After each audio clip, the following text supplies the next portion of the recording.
staged UFO attack on Earth. We have been preconditioned by all the media for the past couple of decades to slowly but surely start accepting the existence of aliens and UFOs.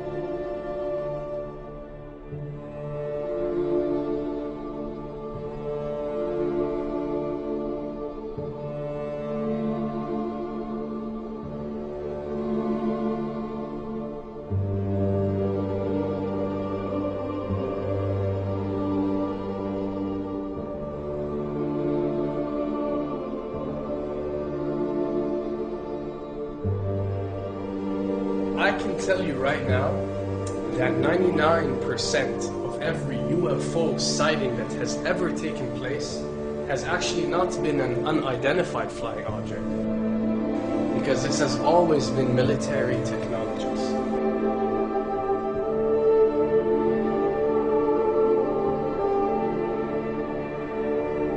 Another thing I'd like to point out is surveys and questionnaires. You know, we get surveys and questionnaires all the time, sent out by the state or by the government or by our rulers and our officials and so on and so forth. Do you really think that these ruling powers care about what you think? Do you really think that they're waiting to ask you and receive your answer before making a decision? What happens with these questionnaires is that they are released. For example, what country do you think the US should attack next? And if it yields back results like 70% of the US population believe Iran is the next country that should be attacked, this is actually a study conducted for the effectiveness of the media propaganda that they are using. So when they get such results, they look at it and they be like, all right, amazing. Our media propaganda is working. We are purposely trying to manipulate people to think that Iran should be the next one, and check out the survey results. We're doing a great job in propaganda. That's what it's all about. And if the results come back and they aren't up to par, so let's say 20% want war with Iran and 80% want actual peace, they say, okay, so now we have to go and rework our media propaganda and make it more effective so these percentages change. Why am I saying this? Because of the UFO phenomenon. Since the 60s, the amount of people who believe in extraterrestrials have skyrocketed, and they're only increasing day by day in our modern world. This only confirms the success and the plans that are taking place to first manipulate you to believe in UFOs, and second, to conduct a UFO attack that is going to force the whole world to unite to fight off this enemy and accept the New World Order.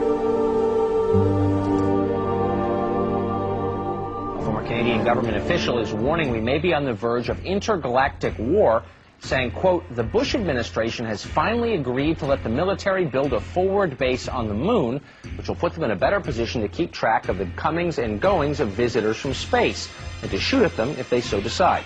I was introduced to the late Dr. Wernher von Braun in the U.S., the father of rocketry. In my first meeting with him, during that first 3.5 hours, he said to me, Carol, you will stop the weaponization of space, because there is a lie being told to everyone that the weaponization of space is now first being based upon the evil empire, the Russians. There are many enemies, he said, against whom we're going to build this space-based weapon system, the first of whom was the Russians, which was existing at that time. Then there would be terrorists. Then there would be third world countries. Now we call them rogue nations or nations of concern. Then there would be asteroids. And then he would repeat to me over and over. And the last card, the last card, the last card would be the extraterrestrial threat. As a military strategist, as a person who worked on the MX missile, which I did later, he said, you will find that there is going to be a spin to find some enemy against whom we have to build space-based weapons, and now we should expect the spins, and that's the formula, except that it's all based on a lie. A supersonic saucer. Called the Silver Bug, it was truly revolutionary. The plans show in detail a multi-jet engine craft that boasted amazing maneuverability and speed. It's an intriguing thought that this concept may tie in with the work of the German scientists who brought saucer technology to the US at the close of the Second World War. What was needed were certain cover stories. What do you do when people are spotting aircraft and then telling reporters that they've seen something very unusual flying out of an airbase in Nevada? And frankly, this was the origin of a lot of the sightings that took place in the mid-50s, 1954, 55, 56, of unidentified flying objects, the UFOs. So the CIA was involved in encouraging people to believe that, yes, they saw UFOs, and the CIA and the military tried to be very helpful to reporters to get these stories out, to divert the attention of the country, particularly the people in this region, about what they had actually seen. Mexican Air Force pilots capturing on videotape what are said to be 11, count them, 11 UFOs. The Mexican Air Force has released a video that some of you are going to find difficult to believe. A journalist says it shows images of UFOs tracking a Mexican military plane. So what's the truth about UFOs? The story of successive attempts to develop radically new forms of flight, conducted under the strictest secrecy, is inextricably bound up with our relationship with UFOs over the last 60 years. Whether it's Allied pilots buzzed by strange balls of fire in 1942, or the Roswell incident 5 years later, there is a strong case to be made that secret military technology offers a convincing explanation for many UFO stories. Anytime the government has secrets that they can keep from us, they can manipulate us by those secrets. In essence, they still remain 25 years at least ahead of us in technology, information, and knowledge, and secrets, and they are using them against us. I heard over the years many times over that the plan to usher in the New World Order would be to make all the people in this country and around the world feel totally helpless to prevent the New World Order from occurring, this world dominance plan, by saying that we had been invaded by aliens, so that we would say, oh, please, UN, come in and help us all.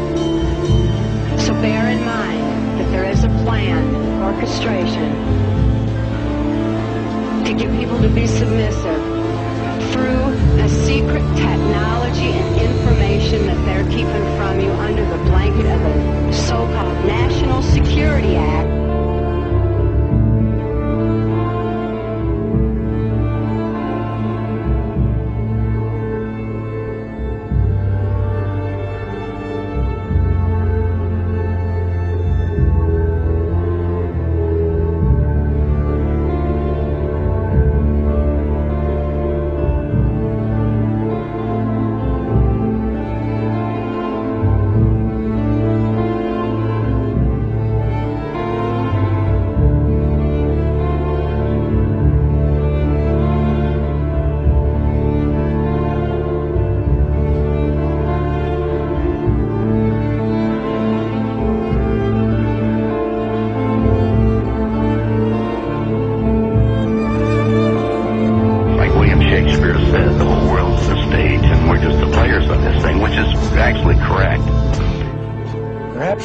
Some outside universal threat to make us recognize this common bound. I occasionally think how quickly our differences worldwide would vanish if we were facing an alien threat from outside this world.